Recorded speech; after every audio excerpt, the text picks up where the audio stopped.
কৃষ্ণ কেশব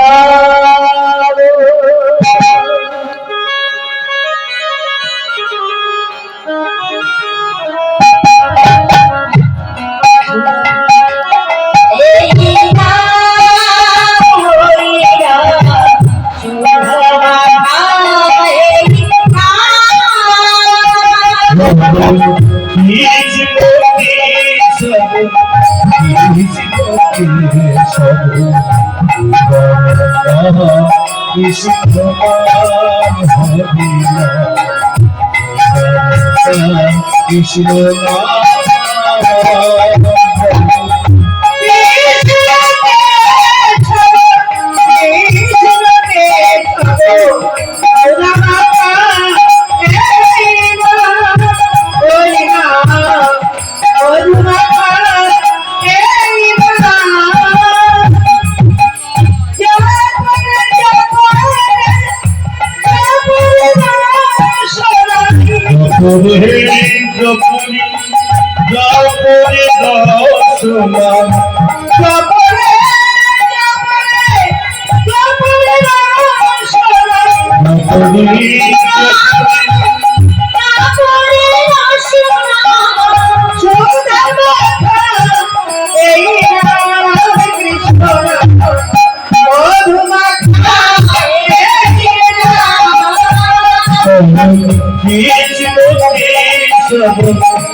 রাধা রানীর সখীগণদেরকে নিয়ে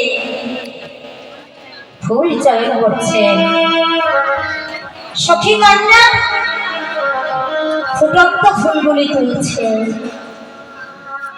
আর রাধা রানী আবার কুড়ি ফুলগুলো তুলে নিচ্ছে। সখীগণরা বলছে, ওরে রাধে, আমরা তো ফুটন্ত ফুল তুলছি, তুই কেন এই কুড়ি ফুলগুলো তুলছি? ওগুলো তো এখনো ফোটেনি।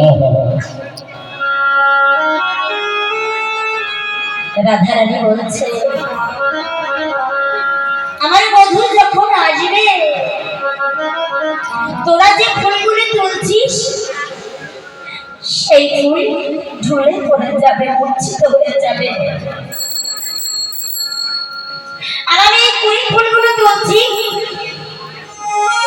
আমার বধূ যখন আসবে, এই কুড়ি ফুলগুলো তখন শব্দ পুরো প্রস্তুত হবে, সুগন্ধ থাকবে। আর আমার বধূ যে এই ফুল খুব ভালোবাসে, মনে ভীষণ আনন্দ পাবে। মায়েরা, বাবা যারা আছে, এই কুড়ি ফুল কতটা সময় আমাদের হয়? 40 বছর বয়স পর্যন্ত আমরা সদ্যজাত ফুল এবং কুড়ি থেকে সদ্যজাত ফুল হয়ে থাকি। 40 বছর পেরিয়ে গেলে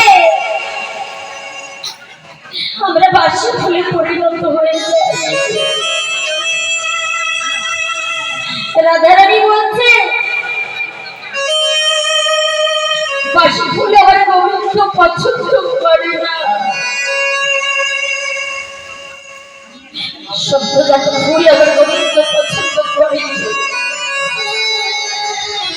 তবে 40 বছরের পরে যদি আমরা সাধন ভজন করতে যাই, সেই সাধন ভজনের কোনো লাভ হয় না। যদি 40-এর আগে করতে পারি সাধন ভজন, গোবিন্দর চরণে গোবিন্দ করে সেই সাধন ভজন গ্রহণ,